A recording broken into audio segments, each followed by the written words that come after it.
스펙 제로, 정보 제로, 그야말로 취업 준비 제로인 취준생을 위한 취업 정보쇼 취업을 부탁해. 안녕하세요. 안녕하세요.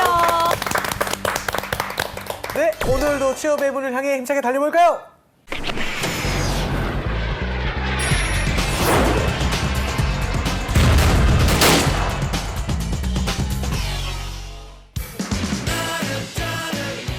너의 취향을 저격해주마. 취향 맞춤 기업 정보 톡. 취향 저격 이 회사는 어때? 안녕하세요. 안녕하세요. 네, 오늘도 저희와 함께 해주실 분들 소개해 드릴게요. 취업 컨설턴트 홍기찬 쌤, 취향 저격수 양상국 형, 그리고 새롭게 합류한 캠퍼스 특파원이죠. 박은송 학생 나왔습니다. 안녕하세요. 안녕하세요. 반갑습니다. 우리 은송 학생 자기소개 한번. 네, 안녕하세요. 박은송입니다. 저는 성신여자대학교 의류학과 4학년 졸업 예정에 있고요. 네, 앞으로 취준생들을 대표해서 현장 이야기들 잘 전해드리도록 하겠습니다. 근데 우리 학과 치고는 옷을 되게 못 입었어요. 오늘 단정하게 어머님께서 추천해주신 그렇군요. 또 오니까 또 분위기가 되게 화사해지지 않습니까? 좋아진 것 옛날에 같아요. 같은 느낌으로. 맞습니다. 알겠습니다. 앞으로 예. 좋은 활동 부탁드릴게요. 자, 그리고 또 한 분의 새로운 얼굴이죠. 오늘 특별히 도움을 주실 KDI 한국개발연구원의 박정호 연구원 나와 있습니다. 어서 오세요. 반갑습니다. 안녕하세요. 야, 이게 또 평소에 삶에서 많이 만나뵐 수 없는 그런 되게 맞아요. 새로운 직업을 가지신 분이신데 여기 자기소개 한 번만 부탁드립니다. 네, 저는 아마 많은 분들이 취업에 대해서 궁금하실 텐데요. 그중에서 아마 공기업 취업 많은 분들이 선망하시는 것 같습니다. 지금 그래서 공기업에 재직하고 있는 사람이고요. 또 여타 기관에 시험 출제위원 또는 면접관으로 활동한 적이 있어서 오늘 그런 차원에서 도움 말씀 드리려고 나왔습니다. 확실히 공기업이 좋은 것 같아요. 왜요? 배가 많이 나왔어요. 편한 거리도 많고. 초면에 막 던져. 초면이라. 오늘 어느 때보다 굉장히 즐거운 시간일 것 같은데요. 네. 이제 먼저 알아볼 기업이 어딘지 화면으로 보시죠.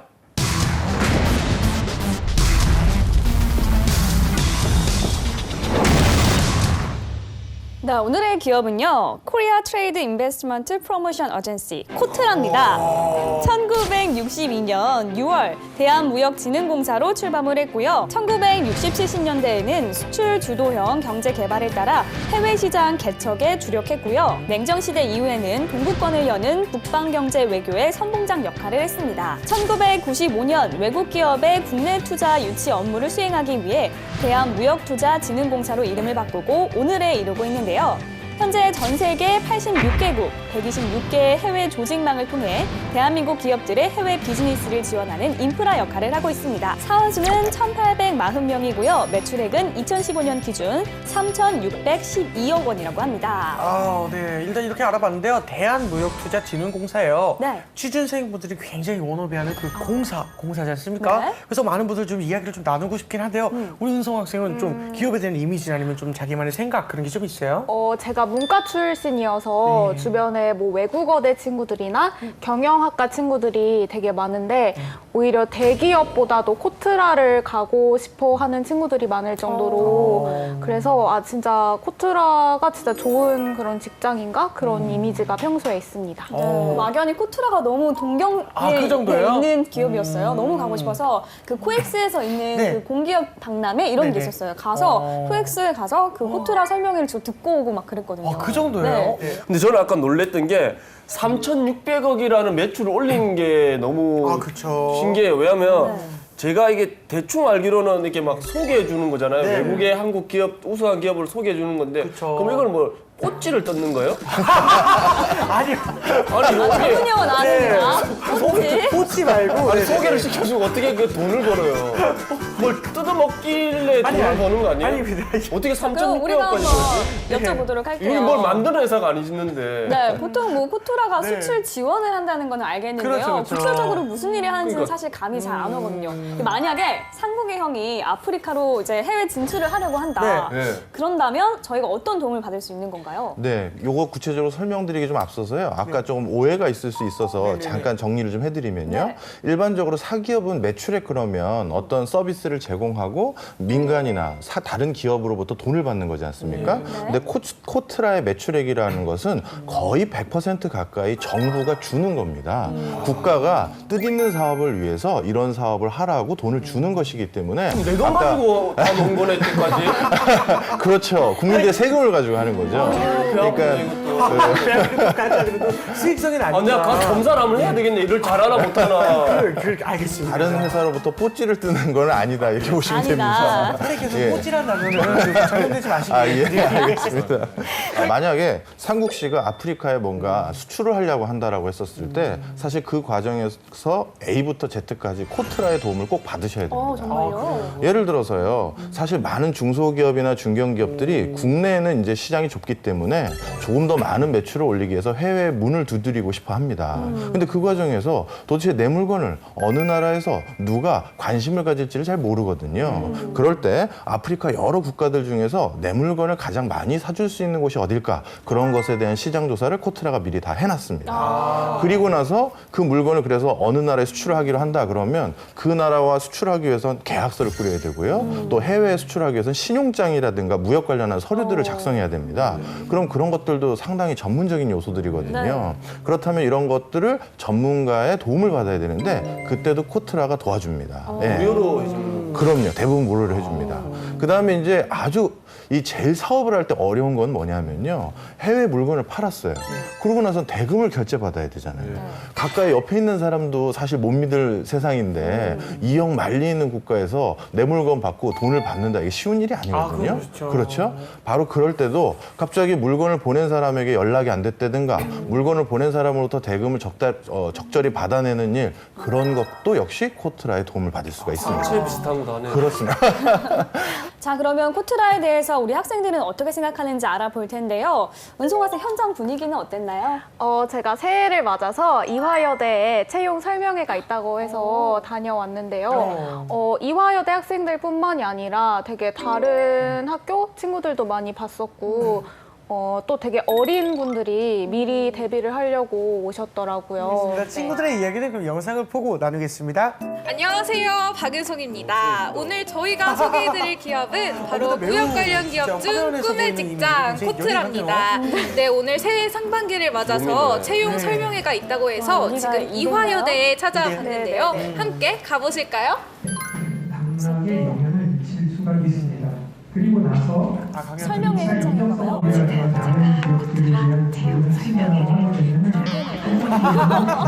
설명회 되게 네, 안녕하세요. 오늘 방학인데도 이렇게 학교에 찾아와 주셨는데 혹시 평소 코트라에 지원하고 싶으신 이유가 있으셨나요?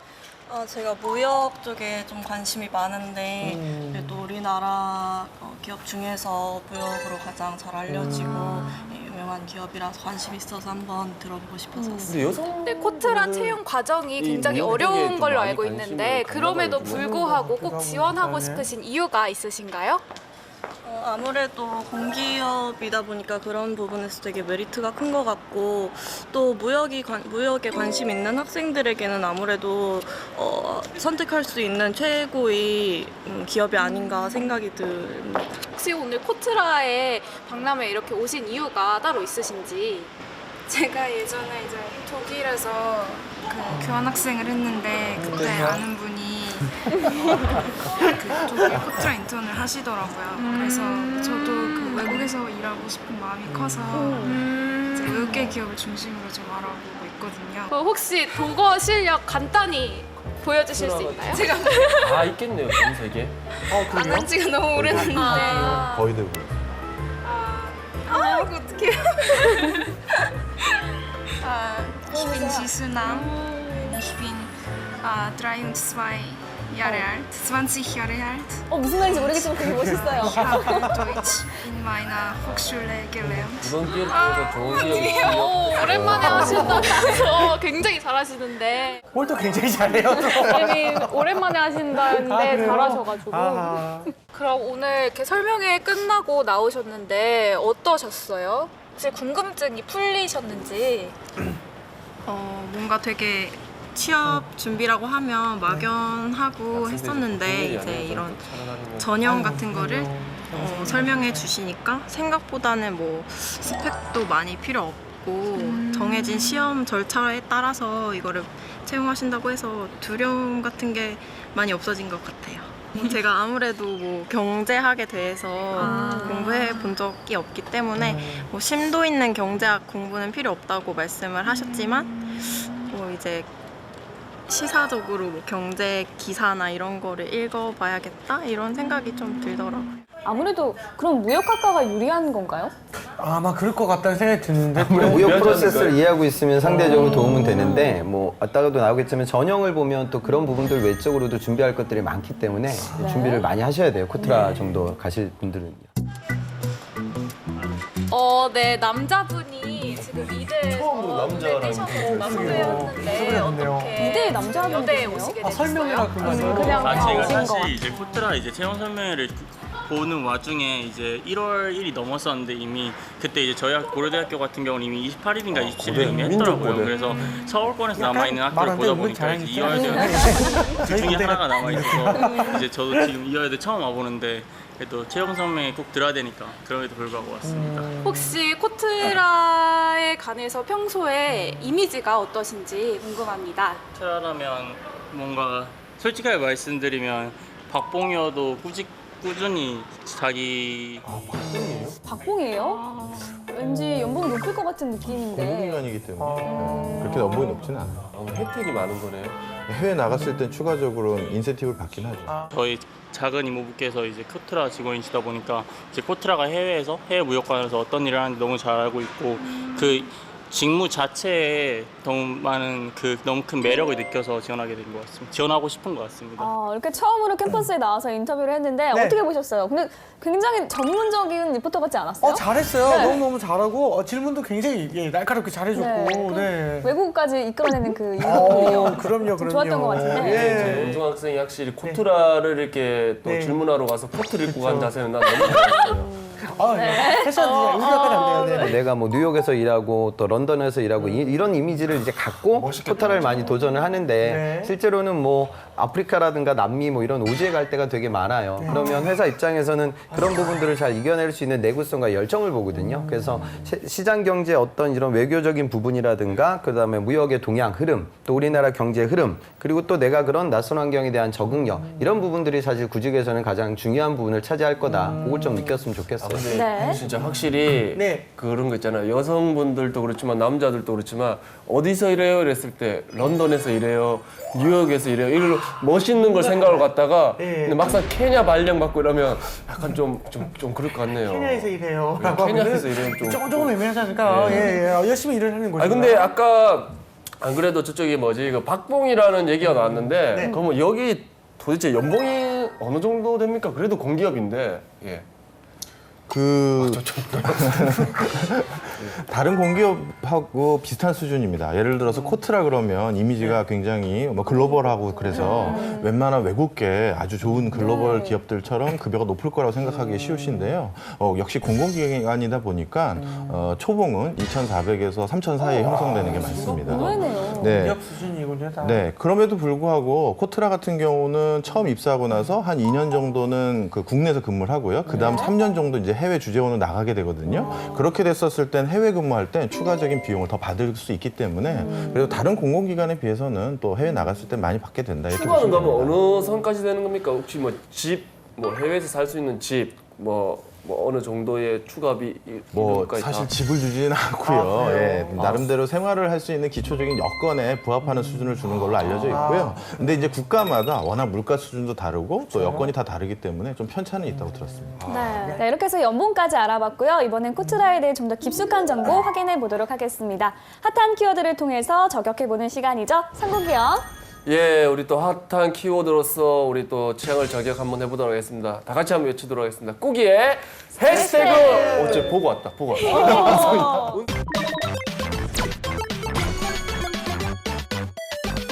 자, 우리 코트라의 해시태그. 자, 여기에 조그만 아저씨가 보일 거예요. 네. 자, 이 아저씨가 저 아저씨일 거예요, 아마. 그렇죠. 맞죠? 아닙니다. 아니에요? 아니요, 형 닮지 않았어요?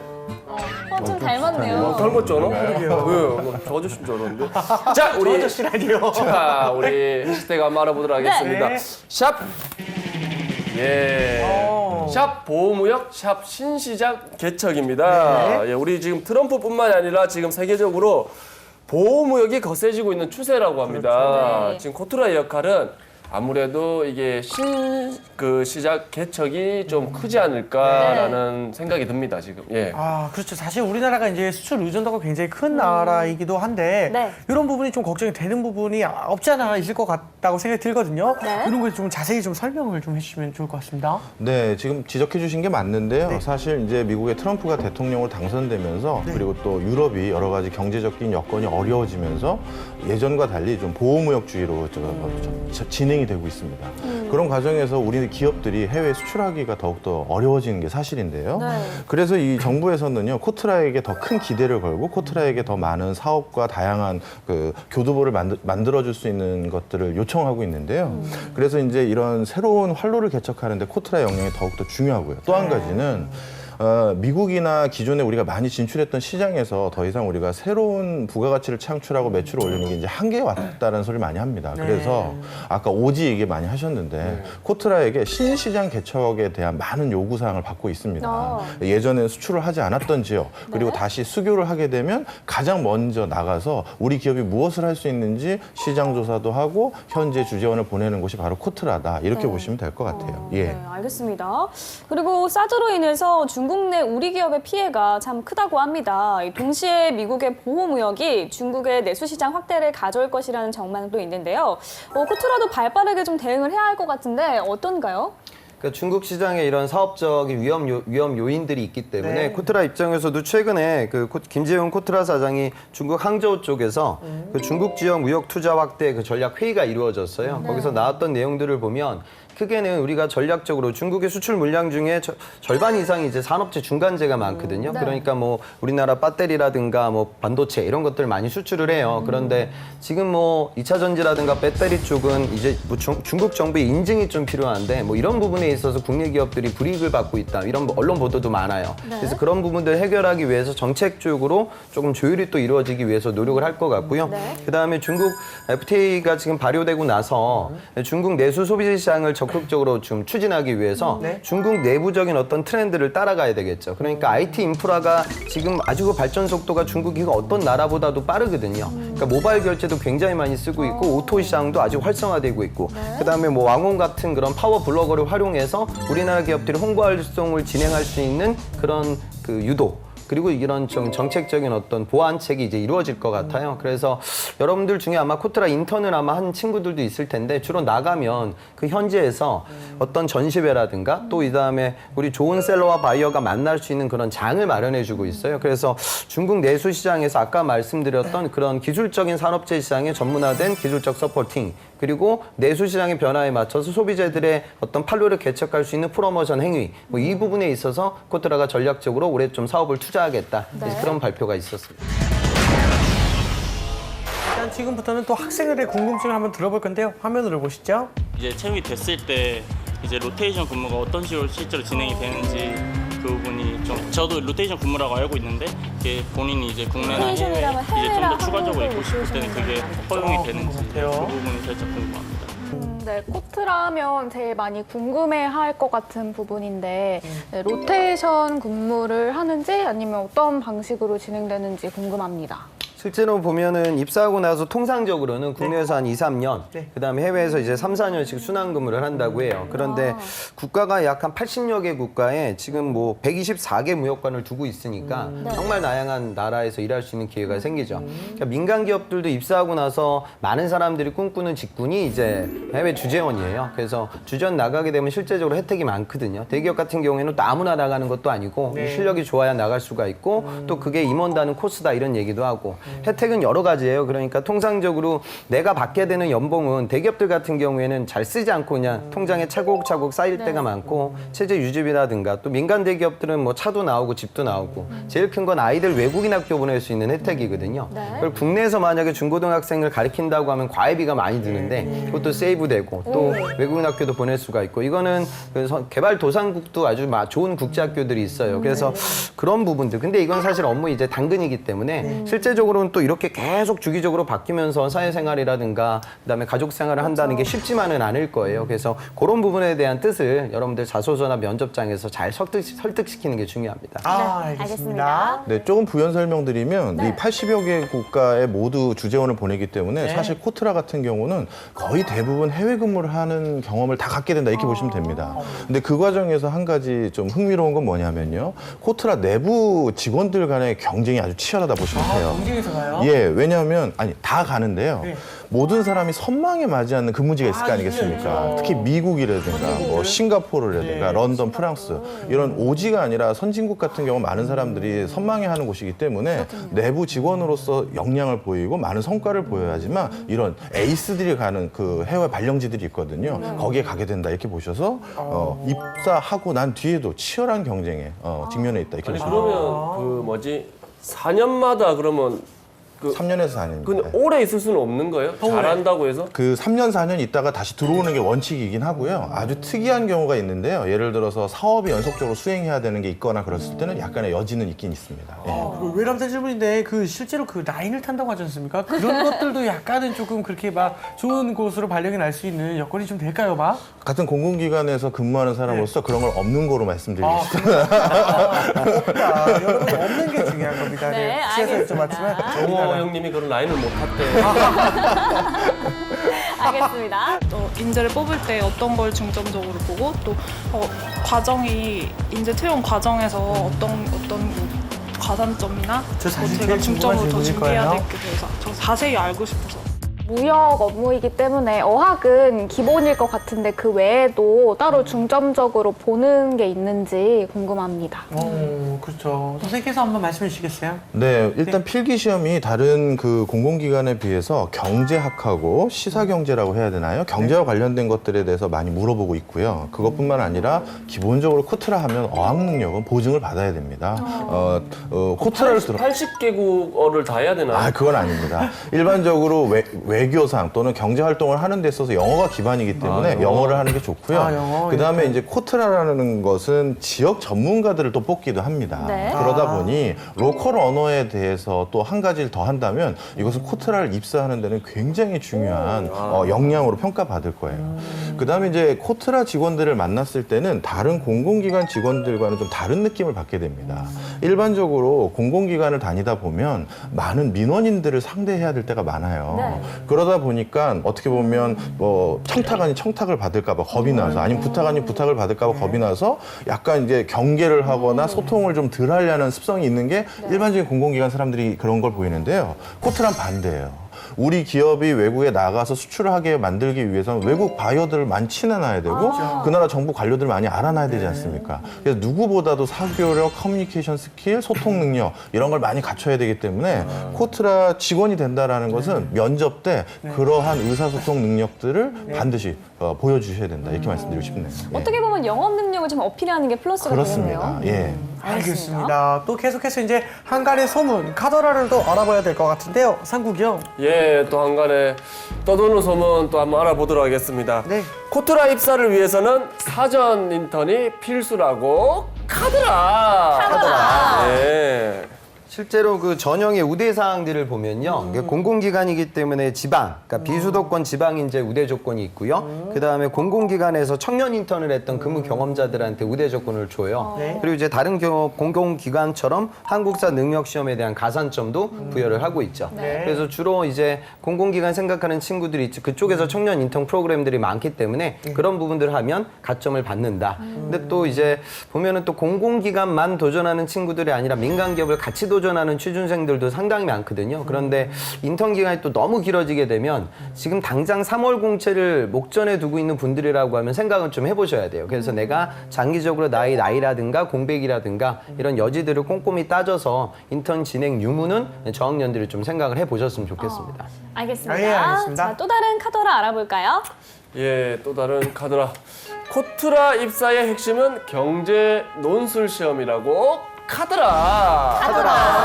네. 사실인가요? 실제로 지금 1차 필기 시험이 이루어지고 있는데요. 네. 아까 나왔지만 필수 과목으로 2과목이 있어요. 영어가 있는데 영어는 근데 점수가 있으면 시험을 안 봐도 되고요. 그다음에 경제 논술은 모두가 봐야 돼요. 네. 그다음에 이제 인문 계열, 그다음에 이공 계열, 어문 계열에 맞춰서 각기 직무 역량 평가. 그다음에 어문 계열은 이제 쓰기 능력. 그러니까 이 부분은 이제 본인이 선택한 어떤 언어에 대해서 실제로 시험을 봐요. 그러니까 정말 잘하는 친구들이거든요. 그러니까 코트라 정도 가는 친구들은 쉽게 말해 뭐 삼성전자 해외 영업보다도 어찌 보면 더 어학 실력이 높은 친구들이 많이 몰려요. 네. 그러니까 본인 어학 실력을 높여야 되고요. 그다음에 이제 경제 논술을 좀 준비해야 되니까 주로 이제 경제 동향에 대한 용어라든가 개념들을 알고 있어야 본인의 어떤 입장들을 표명할 때 구체적인 논거로 활용이 가능해요. 그래서 꾸준히 경제 신문을 좀 독해하는 그 연습이 꼭 필요하겠습니다.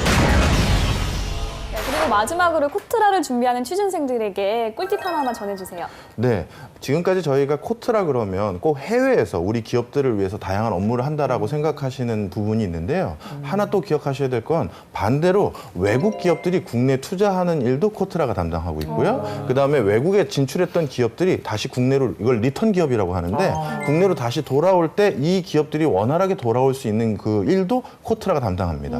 그래서 이런 부분도 코트라를 지원할 때 코트라가 이런 업무도 수행하고 있다는 걸 반드시 알고 계셔야 될 것 같고요. 그리고 마지막으로 취준생은 코트라를 들어가기 위해서만 코트라를 바라볼 것이 아니라 또 코트라를 바라봐야 될 이유가 하나 더 있어요. 뭐냐면 국내 취준생이 해외 취업을 하는 걸 알선해 주는 데가 코트라입니다. 그러니까 내가 코트라를 들어가는 게 아니라 외국에서 근무를 하고 싶다라는 포부를 가지고 있는 학생은 코트라를 통해서 내가 일하고 싶은 나라, 일하고 싶은 분야가 해외 어디 있는지를 찾아볼 수 있다라는 것도 꼭 기억해 주셨으면 좋겠어요. 새로운 말씀 너무너무 감사합니다. 네, 그러면 또 이제 코트라에 또 지원하는 그 취준생들을 위해서 우리 홍 쌤께서 또 취업의 꿀팁 하나 부탁드릴게요. 3월 달부터 자소서를 많이 쓰셔야 돼요. 그래서 그 내용들이 지금 빨리빨리 정리가 돼 있어야 하니까 직무 위주에 접근을 하시고요. 그다음에 시험 공부를 같이 꼭 병행해야 되고요. 그러니까 적성 시험이 HS는 좀 특화되는 유형들이 분명히 존재하거든요. 공공기관들. 그러니까 그런 부분들을 같이 좀 따라가기 위해서 노력을 하셔야 되고요. 문제풀이와 관련된 여러분들의 취업 준비는 2월 말까지는 끝나 있어야 돼요. 그래서 방송 보는 분들 중에 3월 공채를 쓰는 친구들이라고 하면 3월 달에는 자소서만 써야 한다. 요 마인드를 굳건히 다지고 2월 말까지 이런 좀 기술적인 내가 책상에 앉아서 공부해서 만들 수 있는 거리들은 다 완료 짓는다. 요 마음가짐으로 열심히 이 겨울을 좀 달리셨으면 좋겠습니다. 네, 알겠습니다. 자, 오늘 취향 저격은 여기까지 하고요. 저희는 다음 시간에 다시 찾아오겠습니다. 감사합니다.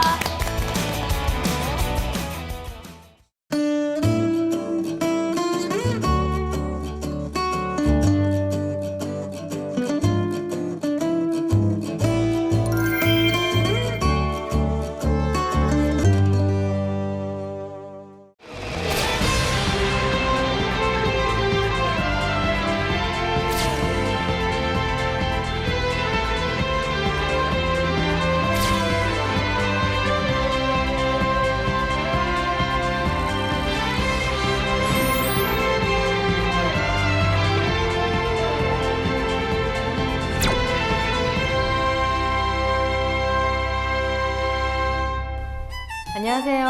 안녕하세요. 안녕하세요. 지금 한참 대학 발표가 날 때죠. 네. 아, 그렇습니다. 벌써 한 20년 전인 것 같은데 네. 발표 기다리다 그때가 좀 생각이 좀 납니다. 예. 네, 20년 전인데 생각나시는군요. 어떠셨어요? 이 방송을 위해서 좀 더듬더듬 거려봤는데 네. 그 당시에는 굉장히 또 긴장을 했었던 것 같아요. 나름. 근데 지금 생각해보면 아, 그게 중요한 게 아니었는데 하는 생각도 들지만 그때 뭐 어린 마음으로는 어떻게 보면 제 인생 가장 중요한 순간이었기 때문에 네. 굉장히 기억에 남는 것 같습니다. 네. 아, 저도 참 예전에 생각을 해보니까 그때 많이 두근두근 거리면서 기다렸던 것 같아요. 막 대학, 아, 여긴 발표가 났을까? 여긴 발표가 났을까? 이러면서. 네네네. 사실 지금 생각해보면 너무 훅 지나오고 또 맞습니다. 너무 별것이 아닌 것처럼 느껴지거든요. 지금 네. 얼마나 더 힘든 게 많습니까? 그쵸, 네. 그쵸. 근데 그 당시에는 또 그게 가장 큰 나의 어떤 이슈다 보니까 그쵸. 거기에 좀 빠져서 살았던 것 같아요. 그렇죠, 그렇죠. 네네. 우리 취준생들도 아마 지금 이제 하반기 합격을 많이 기다리고 있을 텐데요. 얼마나 답답할까요? 특히 장수생들은 지금 막 숨이 칵칵 막힐 것 같아요. 네네네. 그 심정은 정말 당사자가 아니면 모를 것 같아요. 그리고 게다가 일반 취업 준비생들도 발표를 기다리는 게 굉장히 어려운데 네. 장수생들은 해가 바뀌면서 나이가 들잖아요. 그쵸. 그러면 이 압박감이 또 엄청 나거든요. 그쵸. 그렇기 때문에 이 기회를 다시 잡지 못할 거라는 그런 또 걱정이 있다 보니까 네. 아마도 더 간절한 마음으로 결과를 기다리고 있을 것 같습니다. 저도 좀 그런 친구들과 같이 있다 보면은 저도 막 불안해지는 마음을 느낄 수 있거든요. 이번에 내가 도와줘서 이 친구 꼭 돼야 되는데 안 되면 어떡하지? 막 이런 생각들이 저한테도 막 몰려올 때 되게 많습니다. 맞아요. 졸업을 네. 앞두고 있으니까 지금 이 시점이 막 즐겁지가 않을 것 같아요. 또 네, 설 맞습니다. 명절이 기다리고 있잖아요. 그쵸. 네, 그래서 안부로 꼭 그걸 안 물어보셨으면 네. 그냥 말없이 그냥 등을 한번 쓸어주신다면. 생각해보면 제가 제 사촌동생한테 그물어봤었네요. 어떻게 됐냐고. 이런. 나쁜 삼촌이네요. 그 조카가 아니라 이제 사촌동생한테 아, 동생이요? 좀 도와달라고 해서 나쁜 제가 형이었군요. 시간이 많이 없어가지고 조금밖에 못 도와줬었는데 이 친구가 면접 다 떨어졌다는 얘기를 듣고 내가 좀 더 도와줄 걸 이런 생각이 좀 아쉽더라고요. 네. 네. 사촌 형님 좀 네. 도와주세요. 네, 열심히 하겠습니다.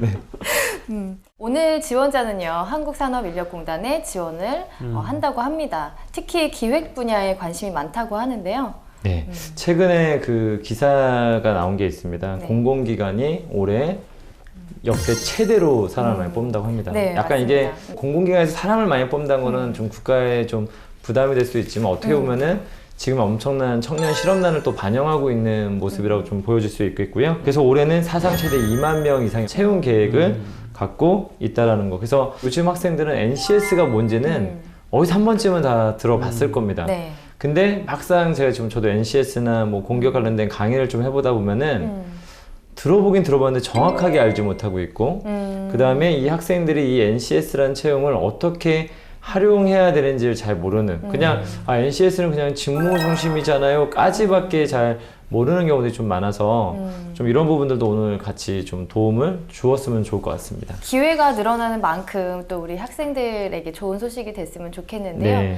네, 한국산업인력공단 어떤 곳인지 소개해 주시겠어요? 네, 한국산업인력공단 같은 경우에는 지금 NCS를 가장 또 강력하게 추진하고 있는 기관 중에 하나라서 맞습니다. 그 어떤 곳보다도 이 NCS 채용을 굉장히 타이트하게 지키고 있는 곳이라고 보면 될 것 같습니다. 그래서 특히 ncsgo.kr 들어가게 되면 굉장히 자료가 많거든요. 네. 거기를 굉장히 활용을 많이 하시게 되면 합격의 팁을 얻을 수 있다고 볼 수 있겠습니다. 네. 그래서 지금 그 한국산업인력공단 같은 경우에는 인적자원개발, 평생능력개발, 자격관리, 애국인 고용지원, 뭐 기능 장려, 뭐 기능 경기, 국제 협력, 뭐 해외 취업, 뭐 최근에 또 K 무브라는 것도 여기서 추진하는 네. 기관 중에 하나로 좀 보시면 될 것 같습니다. 네. 간단하게 뭐 취준생들한테는 가장 가깝기로는 국가 어떤 자격증 시험 기관으로 생각하시면 될 것 같습니다. 네, 맞습니다. 그 자격증 발급 기간에 네. 보면 한국산업인력공단이 네, 맞습니다. 많잖아요. 네네. 네, 그렇게 좀 많이 친숙하게 있겠네요. 네. 한마디로 그러면 하는 일이 국가에서 필요한 인재를 양성하는 일을 하는 기관이다. 이렇게 네, 이해하면 될까요? 요약하면 그것이 정확히 맞는 말입니다. 네. 네.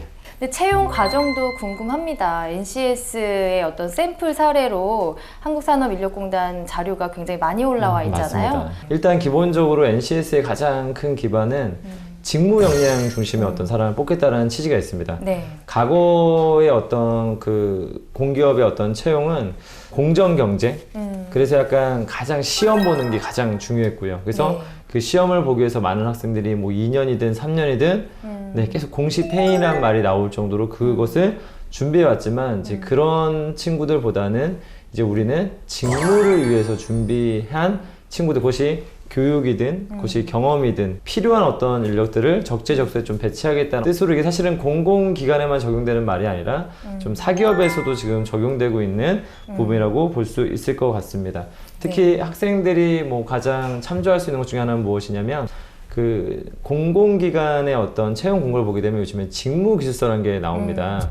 그 직무기술서를 보게 되면 조금씩 양식이 좀 다를 수 있는데 이 기관이 하는 업무, 그 직책에서 해야 되는 업무, 그다음에 이것을 지식, 기술, 태도, 뭐 KSA라는 표현으로 표현되고 있죠. 그래서 해당 직무에서 필요한 지식들은 어떤 것들이 있고 해당 직무를 수행하는 데 필요한 어떤 스킬이나 역량과 능력들은 무엇인지가 좀 잘 기술되어 있고요. 네. 그다음에 해당 그 담당자 갖춰야 될 어떤 태도가 무엇인지 이런 것까지 기술되어 있고 또 거기 필요한 것 중에 하나가 뭐냐면 그 필요 역량에 대한 부분도 기술되어 있습니다. 네, 뭐 맞습니다. 그 커뮤니케이션 능력이라든지 뭐 자원 관리 능력이라든지 뭐 기술 능력이라든지 그래서 본인한테 앞으로 취업을 하는데 필요한 부분들을 좀 거기에 맞추어서 준비해 나간다면 훨씬 더 좀 더 효과를 낼 수 있지 않을까 싶습니다. 맞습니다. NCS 홈페이지 가면 또 이제 인적성 부분에 대한 샘플 자료들도 많이 올라와 있고 또 어떤 서류 작성법이라든지 채용 방법에 대한 안내도 있으니까 많이 참고를 하실 수 있을 것 같습니다. 네. 네, 이번에는 우리 동네형, 네. 동네형님께서 한국산업인력공단에 대해서 더 네. 얘기를 좀 해주시죠. 기본적으로 이번에는 이 일반 공개 채용이 아니라 네. 청년 인턴을 통해서 70% 정도를 합격자로 전환한다고 해요. 저는 사실 개인적으로 만약에 제가 CEO라고 한다면 가장 공정하게 우수한 인력을 확보할 수 있는 방법은 전 인턴제라고 생각하는 사람이거든요. 물론 돈이 많이 들고 시간이 많이 들긴 하지만 그래도 우리 지원자들은 그래도 인턴으로 입사해서 좀 더 역량을 발휘한다면 뭐 좋은 성과를 얻을 수 있기 때문에 이번 과정은 어떻게 보면 우리 지원자들에게 굉장히 좋은 기회라고 좀 생각이 좀 듭니다. 네, 맞습니다. 직접 일을 해보고 또 이제 지원자들 입장에서도 또 체크를 해볼 수 있잖아요. 내가 이 업무에 적합한지. 그리고 또 기업 입장에서도 채용의 기회를 검증할 수 있는 맞습니다. 게 바로 인턴제다 보니까 맞습니다. 근데 70% 정말 대단한 그러니까요. 수치네요. 네네. 그리고 이번에는 또 지원 조건도 네. 연령과 이 학력에 관계없이 지원이 가능하고요. 어학 점수도 전혀 관계없이 지원이 네. 가능하답니다. 오늘 지원자는 특히 그 기획 쪽에 관심이 많다고 해요. 네, 그런데 이제 이런 부분들이 크게 뭐 이렇게 큰 부분을 차지한다는 건 아니라고 하는데 그건 어떤 의미에서 그렇죠? 네, 일단 산업인력공단 같은 경우에는 6개월 단위로 지금 인사이동을 한다고 하더라고요. 그래서 순환보직을 좀 하다 보니까 이 한 직무를 가지고 계속 그 일만 하는 것이 아니라 계속 주기적으로 뭐 바뀌다 보니까 그게 큰 어떤 의미부여를 주기는 어렵다. 그리고 또 전국에 지사가 있기 때문에 특히 공기업에 준비하시는 분들이 가끔씩은 어디 동네 근처에 있는 어떤 공기업을 보고 아 내가 저기서 앞으로 일하겠구나 생각할 수도 있는데 그 나주라든지 울산이라든지 뭐 부산이라든지 아니면 어디 계속 굉장히 지방 멀리 갈 수도 있기 때문에 네. 좀 그런 부분에서 또 전국적으로 계속 부서 이동이 될 수도 있다는 것도 한 번쯤은 염두했으면 좋을 것 같습니다. 많은 그런 직무를 경험할 수 있다는 장점이 그쵸, 순환보직적인 있는, 측면에서요. 네네. 여러 분야를 경험할 수 있다는 장점이 있는데 또 네. 이제 지역을 또 갈 수도 있기 때문에 그런 네. 부분을 또 고려를 해야 되겠네요. 그렇죠. 네. 네네네. 요즘에 진짜 본사를 이제 그 지역 쪽으로 많이 이동을 했기 때문에 그것을 모르고 지원하는 친구들도 좀 있는 것 같아요. 네, 맞습니다. 네, 알고 가야 되는데 네. 제가 컨설팅 했던 친구가 생각이 나네요. 그래서 제가 그 질문을 드렸거든요. 그러니까 취업을 하면 바로 지방으로 가서 근무를 해야 되는데 제가 지방 근무 가능하시겠습니까? 이런 질문을 했습니다. 네, 그랬더니 그 친구의 대답이 내가 가는 곳이 수도다. 네, 저는 그곳이 수도라고 생각하고 열심히 일하겠습니다. 멋지네요. 이렇게 대답을 하더라고요. 그래서 네네. 제가 한 마음껏 웃고 박수 쳐주고 잘했다고 칭찬을 해준 적이 있습니다. 네네네. 지방 근무를 너무 이제 기피하는 경향이 있어서 사실은 그런 것들도 조금 기회라고 생각을 하시면 좋을 것 같아요. 네. 또 가장 궁금해하는 것 중에 하나죠. 네, 연봉 어떻게 될까요? 연봉은 높다고는 할 수는 없는데요. 네. 대졸 기준으로 2,720만 원 정도로 통계로 나와 있네요. 네. 그래도 복지가 잘 되어 있으니까요. 네. 근데 공기업 같은 경우는 연봉이 실수령이 적더라도 또 이게 붙는 게 되게 많더라고요. 뭐 이런 거 저런 거 붙어가지고 또 보면은 아 역시 공기업이구나. 사기업에서 말하는 또 이 연봉과 또 공공에서 말하는 연봉이 약간 좀 편차는 좀 있는 것 같습니다. 네, 맞습니다. 그 기본 연봉만 따져서는 안 되는 것 같아요. 여러 가지 그쵸. 복리, 후생, 뭐 네, 혜택들이 그쵸. 많이 있기 네. 때문에 그런 네. 것들까지 다 연봉에 포함된다면 네. 또 이렇게 확 올라갈 수가 있거든요. 네. 우리 학생들은 뭐 총보상이라는 개념을 잘 이해 못하고 네, 맞습니다. 초봉 얼마 이거에 굉장히 네. 집착하는 경우가 있는데 네. 직장 생활을 하다 보면 여러 가지 복리후생이 굉장히 중요하다는 걸 이제 절감하게 될 것 같고요. 네. 산업인력공단 같은 경우에는 뭐 연차 사용이 굉장히 자유롭다고 하더라고요. 네. 게다가 되게 특이한 게 반반차라는 게 반반차. 있더라고요. 그래서 2시간 휴가도 가능하게 해서 좀 시간을 좀 더 탄력적으로 멋지네요. 이용할 수 있도록 이렇게 좀 제도를 시행하고 있다고 합니다. 반반차 그거 좋은데요? 네. 2시간. 굉장히 좋은 이게 직원들 전 보면 아이디어를 굉장히 좋을 것 생각했습니다. 같고 뭐 저도 네. 인사팀에서 이런 업무를 많이 봤었는데 이 생각을 못 해봤었거든요. 반반차라는 개념을. 네. 근데 제가 볼 때는 뭐 출퇴근이 좀 예를 들어서 뭐 애가 있어가지고 데려다주고 하다 보면 1시간 좀 늦을 수도 있잖아요. 그쵸. 이런 걸 잘 활용할 수 있다면 굉장히 회사 입장에서도 능률도 높고 우리 임직원 입장에서도 굉장히 만족스러운 그런 제도로 좀 이런 것 생각됩니다. 같습니다. 제가 봤을 때는 약간 어정쩡하게 반차 쓰기가 연차나 반차 쓰기가 좀 애매할 때가 있는데 그러면 회사 입장에서 그 사람이 그때 자기 일을 보게 되면 회사 입장에서 손해가 되고 또 이 사람 같은 경우에는 자기 일을 보는데 굉장히 좀 눈치가 보이고 그러니까 이런 것들을 잘 절묘하게 어떤 대안을 만든 게 반반차가 아닌가. 맞습니다. 요새 워킹맘들이 일하기 좀 힘든 세상인데 이런 반반차 제도가 있다면 너무 눈치 보지 않고 또 이렇게 근무를 하면서 가정도 병행할 수 있고 참 좋은 제도인 것 같아요. 반반차라면 그럼 좀 일찍 퇴근도 할 수 있겠네요. 그렇죠. 그럼 만약에 6시 퇴근이면 4시에 하고 반차를 내면 그건 좋은 제도고. 너무 좋아하시는군요. 저는 이제 못 가니까 아쉽지만 네네네. 반반차 참 감동입니다. 반반차. 이름도 괜찮잖아요. 네, 반반차. 네. 반반차. 노래 하나 나올 것 같네요. 반반차. 트로트 제목 같기도 하고요. 네. 네. 오늘 지원자의 셀프 영상을 보면서 어떻게 준비를 하고 있는지 네, 저희 또 보면서 토크를 진행해 보도록 하겠습니다. 네.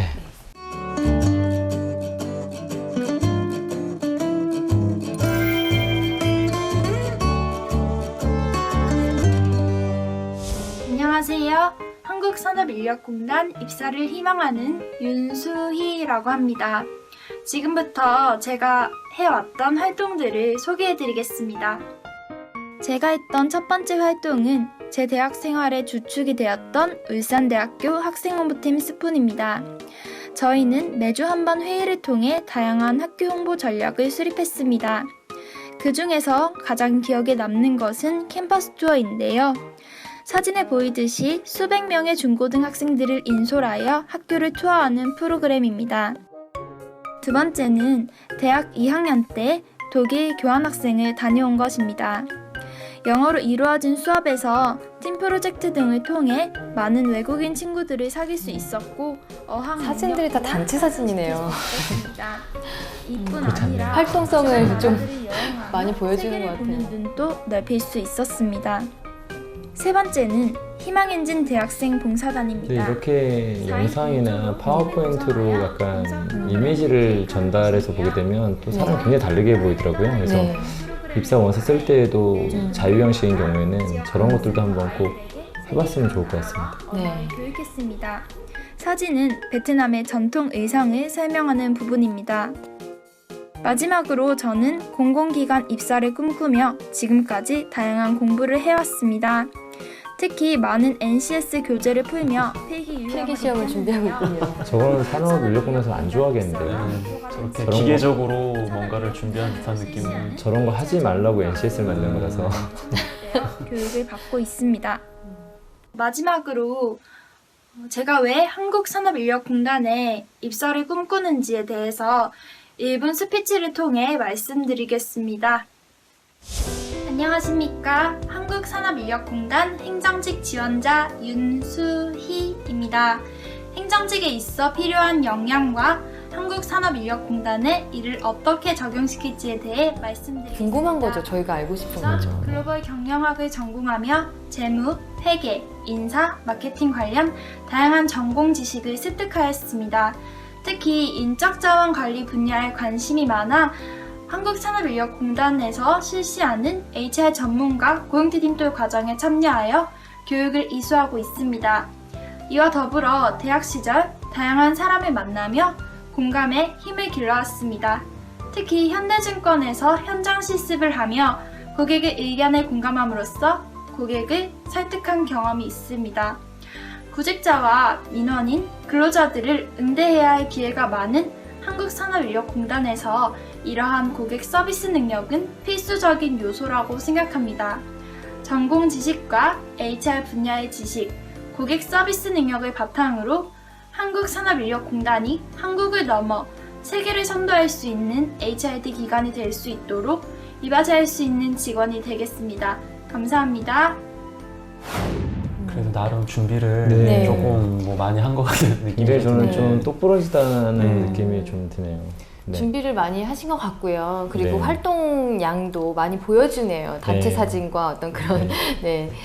영상을 통해서 네. 볼 수가 있었습니다. 네네. 기대감이 좀 이렇게 많이 생기네요. 기본적으로 근데 이렇게 기대감을 주게 되면 어떤 네. 현상이 발생하냐면 요구 수준이 높아지기 때문에 평가 기준도 굉장히 덩달아 높아지는 경우가 있어요. 네. 엄격해지는 경우가 있거든요. 그래서 네. 이 엄격한 기준을 넘어버리면 정말 마음에 드는데 또 이거에 좀 미달되면 또 약간 실망도 하게 되는 약간 그런 느낌이 있어서 좀 조심스럽게 오늘 이 친구를 좀 네. 살펴봐야 될 것 같습니다. 네, 알겠습니다. 자, 이력서 먼저 보실게요. 이력서 보니까 어떠세요? 지금 사진만 보자면 약간 사진을 좀 밝았으면 하는 바람이 좀 있습니다. 네. 학생들이 이제 공공기관이다 보니까 공공기관은 보수적이잖아요. 그러니까 웃으면 안 돼요. 이런 어떤 또 계산식을 갖고 있는 친구들 되게 많더라고요. 웃지 않는 기관. 이게 생각보다 굉장히 많은 친구들이 갖고 있는 인식 중에 하나라서 네.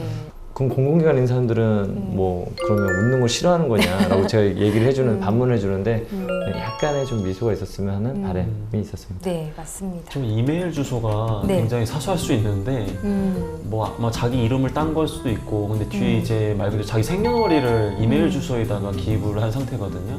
네. 물론 뭐 이제 처음에 안 들다 보니까 저렇게 하신 것 같은데 네. 근데 과연 저런 부분들이 개인 정보를 좀 가볍게 여긴 듯한 느낌이 좀 들게 해서 향후에 이제 말 그대로 정보 보안과 관련한 좀 만약에 억측을 좀 해본다면 네네. 그런 부분이 있어서 주의를 좀 요구되는 약간 그런 부분이라서 그쵸. 이메일 주소를 좀 바꿀 필요가 있지 않나 생각이 좀 듭니다. 면접에 사실은 딴지를 걸자면 얼마든지 네. 볼 수도 있는 부분인 것 같습니다. 네. 네. 학점이 굉장히 높네요. 네, 학점이 네. 근데 좀 공공기관에서 또 학점을 또 제외시키는 것도 좀 있기 때문에 네. 사기업에서는 저런 부분이 좀 더 약간 유력이 작용될 수 있는데 또 공공기관에서는 네, 딱히 또 메리트가 없을 수도 있다는 것도 한 번쯤 생각해봐야 될 문제인 것 같습니다. 네. 또 특히 학교 교육 중에서 전공 과목을 또 우수한 항목을 이렇게 또 어필을 했네요. 네. 관련된 과목을 NCS 신청을 하게 되면 그렇죠. 이렇게 지원을 쓰는 칸이 있잖아요. 네. 이제 그 부분을 좀 참고해서 쓰신 것 같아요. 네. 네. 전공과 관련된 학점이 또 우수하다는 거. 이 부분에 대한 부분은 그 직무기술서에서 네. 그 K 부분에 그 네. 지식 관련된 부분을 좀 보고 네. 참조해서 쓰면 되는데 혹시 또 학생들이 모르는 친구들 같은 경우에는 그냥 아무 상관없이 그냥 본인이 자기 딴에 생각해서 쓰게 되면 좀 약간은 문제가 있을 수 있을 것 같습니다. 그래서 반드시 직무기술서에 나와 있는 지식 관련된 부분을 한번 살펴보시고 어떠한 지식들을 요구하는지를 보고 꼭 작성해 주기를 바랍니다. 네.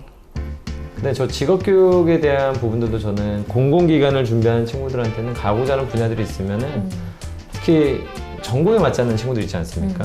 전공에 맞지 않는 친구들은 외부 기관에서의 어떤 교육도 좀 탄탄하게 좀 받았으면 좋겠다. 어쨌든 이 친구는 이 부분이 굉장히 좀 강점이라고 저는 보여지고요. 네. 이 NCS 과정에서 굉장히 중요하게 생각하는 어떤 부분이다라는 것도 알았으면 좋을 것 같습니다. 좋습니다. 자, 이력서 검토는 이렇게 마치고요. 자기소개서로 넘어가 보겠습니다. 네.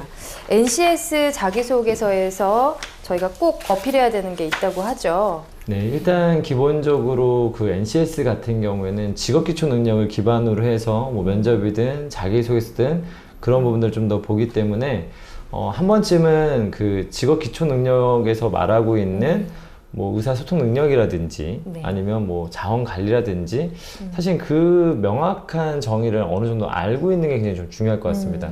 네. 회사에서 생각하는 부분하고 그 다음에 학생이 생각하는 수준이 좀 굉장히 다를 수 있기 때문에 네, 맞습니다. 그 정의를 명확하게 이해를 한 상태에서 지금 NCA.go.kr 들어가게 되면 그런 직업기초 능력에 대해서도 굉장히 자세히 설명이 되어 있기 때문에 그런 부분을 어느 정도 이해하고 쓰게 되면 사실은 공공기관뿐만이 아니라 대기업을 쓸 때도 굉장히 어떤 맥락을 잘 맞추면서 좀 자기소개 쓸 수 있지 않을까라고 생각됩니다. 네. 네.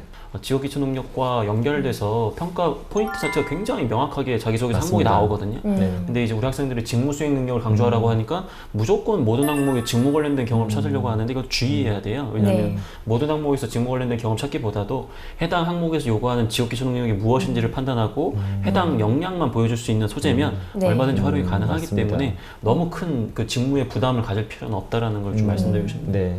네. 그럼 오늘 지원자는 어떻게 썼을지 네. 저희가 한번 보도록 하겠습니다. 네. 첫 번째 항목부터 보실까요? 300자 이내에 그 지원 동기, 입사 후 목표, 차별화된 역량을 다 녹여내야 되는 어려운 항목입니다. 일단은 뭐 글자 수에 대한 압박을 누구나 가질 수밖에 없는 그런 항목이라고 보여져요. 네. 근데 이 친구도 아마 굉장히 많은 고민을 했을 것 같아요. 과연 내가 갖고 있는 역량 중에서 어떤 부분을 강조할 것이냐. 근데 이제 가장 자신 있는 게 이제 HR 전문 교육을 받았다는 거거든요. 네. 근데 저 같은 경우에는 만약 300자라고 한다면 내가 쌓은 노력, 역량을 A, B, C 등의 노력 중에서 특히 HR과 관련된 고용 대립도 과정을 이수하면서 이런 식으로 해서 좀 더 내가 뭔가를 좀 많이 준비했다라는 걸 보여주는 게 좀 더 좋을 것 같고요. 네. 본인의 역량 대비해서 어떠한 기여를 하겠다라는 부분은 역시나 우리 지원자들이 좀 접근하기 어려운 부분이다 보니까 네. HRD 정책을 기획해보고 싶습니다라고 했는데 저 부분은 조금 네. 구체성이 좀 부족하다라는 생각이 좀 드네요. 네. 저도 좀 이야기를 듣다 보니까 좀 여기 우리 강력 선생님처럼 쓰면 되게 좋을 것 같다 이런 생각을 좀 한번 해봤었고요. 네. 다만 저는 좀 약간 전반적으로 짧은 공간을 그래도 많은 걸 녹여냈다. 그리고 약간 산업인력공단이 확 좋은 점에 대해서 막 나열하지 않아서 좋다라는 생각 좀 한번 해보게 되었습니다. 네. 세 번째 항목 보겠습니다. 일단은 이 항목 같은 경우에는 뭐 문제 해결력이라고 감안을 해서 본다라고 하면 네. 일단은 이 지원자는 어떻게 해결하겠다라는 관점으로 굉장히 디테일하게 나름 작성을 했거든요. 네. 근데 문제 해결에서 가장 중요한 것은 문제의 원인이 무엇인지를 파악하는 게 가장 중요해요. 그래서 이 문제가 어떻게 해서 발생했는지에 대한 부분을 좀 탐색하는 과정을 좀 밝혀주시고 그리고 나서 그 탐색된 원인에 맞게끔 어떤 노력을 해야 된다라는 거, 향후의 재발 방지를 위해서 어떤 노력을 해야 된다라는 그런 부분을 나누어서 좀 강조했다면 좀 더 이 친구가 나중에 입사했을 때도 문제를 해결할 때 자기만의 노하우를 발휘할 수 있는 그런 역량을 가진 친구구나라는 걸 좀 더 강조할 수 있다라고 생각이 좀 드네요. 저도 이 해결 방법을 디테일하게 쓴 건 좋은데 순차적으로 어떻게 하고 우선 무엇을 하고 그 다음에 무엇을 하고 저는 이렇게 생각했으면 좀 그렇게 기술을 했으면 더 좋았겠다는 생각이 들었거든요. 다만 이 친구가 그래도 되게 뭔가 노력하는 친구 같다는 전 느낌이 좀 들었거든요. 네. 사실은 이게 학생 수준에서 사실 이 정도 사실은 기술하기가 저는 좀 쉽지 않을 것 같다는 생각이 드는데 어쨌든 간에 개인정보를 어떻게 관리해야 되는지를 여기저기서 많이 봤던 것 같습니다. 근데 좀 아까 말씀해 주셨던 것처럼 원인을 상황 제시를 좀 해준다면 이런 상황에서는 또 이렇게 대처하고 이런 상황은 또 이렇게 대처하겠다는 걸 하게 되면 있는 사람들은 굉장히 좀 감탄하지 않을까라는 생각도 좀 해보게 되었습니다. 일단 제 소제목의 TF팀 구성 여기서부터가 보통 학생들이 생각하지 못하는 그렇죠. 이제 그런 조치들이거든요. 아마도 이 친구는 실무적인 부분에서 뭔가 자료를 많이 좀 참고하고 아마 그 내용을 벤치마킹해서 기술한 것 같은데 근데 항상 뭐 동일한 상황만 발생하는 게 아니고 이 부분은 정보 보안에 대한 지식을 물어보는 질문은 아니기 때문에 이제 좀 더 원인 파악에 좀 신경 썼으면 더 좋겠다는 생각이 듭니다. 네. 마지막 항목으로 넘어가겠습니다. 직업윤리, 공공기관에서 많이 보죠. 네. 윤리의식에 대해서 물어보고 있는데요. 지금 이제 컨닝한 시험을 경험을 두고 이제 본인이 컨닝한 건 아니고 친구들이 컨닝을 해서 결과적으로 좋은 결과를 얻지는 못했다. 그러나 나는 정직하게 계속했다. 이런 부분인데 저는 이 사례가 약간 위험한 게 나는 잘했고 남은 못했다라는 그런 부분이 조금 드러날 수도 있는 부분이라서 잘 표현을 해야 될 것 같아요. 네, 방금 얘기하신 부분이 정말 맞는 게 이 부분에서 만약에 나도 컨닝을 하지 않고 다른 학생들도 컨닝하지 않는 대신에 더 좋은 방법을 만약 이끌었다 원칙을 준수하면서 그러면 사실 최고의 점수를 받는 거거든요. 직업윤리에서 가장 중요한 것은 내가 정직을 실천했다가 아니라 실천도 하되 내 주변에 있는 사람들까지 그런 걸 전파하고 설득하고 따라올 수 있게끔 만들어주는 게 중요한데 이 친구는 일단 본인은 살아남았는데 기본적으로는 좀 그런 부분이 좀 아쉽네요. 네.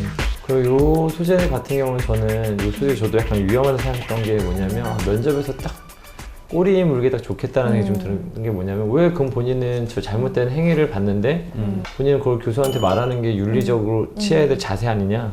사실은 그렇게 말하면 되게 야박하고 나쁜 사람이 되고 그쵸. 근데 이 이야기를 좀 그래서 쓰게 되면 괜히 오히려 압박만 좀 당할 수 있는 상황이 벌어지고 그렇다고 해서 또 이게 약간 뭐 나는 컨닝하지 않기 때문에 나는 직업 윤리가 있는 사람이다라고 말하기에는 좀 안 맞지 않나.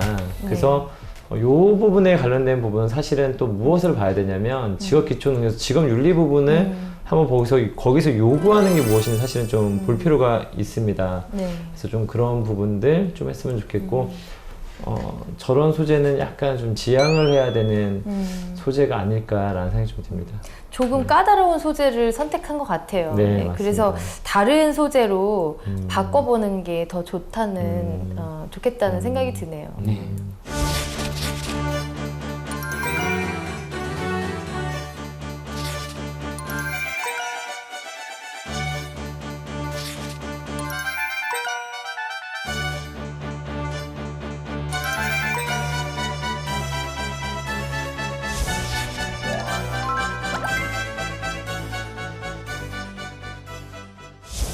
우리 윤수희 씨 서류를 보면 어떤 질문을 받을 것 같으세요? 일단 기본적으로 아까 자기소개서에 나와 있는 평가 지표 자체가 면접의 평가 지표라고 생각하거든요. 그래서 전반적으로 자기소개서에 쓴 내용이 정말 사실인지 그걸 좀 철저하게 좀 검증하는 식의 구조화 면접을 좀 진행하는 게 맞지 않을까라는 생각이 좀 듭니다. 네. 저는 일단 그 240시간의 교육을 이수했다는 걸 강조하고 있기 때문에 무엇을 배웠고 어떤 그 역량을 발휘할 수 있는지 그것도 물어볼 것 같고요. 그 다음에 이제 공단의 어떤 환경 분석을 하기 위해서 주요 사업 내용이라든지 거기에 대해서 얼마나 알고 있는지 이런 것들도 좀 물어볼 수 있지 않을까 그런 생각이 들었습니다. 그리고 또 이 학교 교육라는 이력서에 썼었는데요. 거기서 또 핵에 관련된 건 사실 물어볼 게 되게 많거든요. 그래서 거기에 만약에 면접관 중에 뭐 재무 회계통이 있다면 또 관련돼서 또 필요한 어떤 질문들을 던질 수도 있다라는 거 한 번쯤은 생각해 봐야 될 것 같습니다. 그리고 아까 그 5번 항목에서 말했던 직업 윤리에 대해서 왜 그 친구를 그러면 말하지 않았는가, 그것도 비윤리적으로 행동한 거 아닌가, 왜 눈 감았는가, 그럼 회사에서 그런 편법을 보면 본인도 눈을 감을 것인가, 좀 이런 상황 면접으로 이어질 수도 있다라는 것도 염두해야 되지 않을까 싶습니다. 네, 학생 회장님의 압박 면접이 기대가 됩니다. 네, 힘이 솟네요.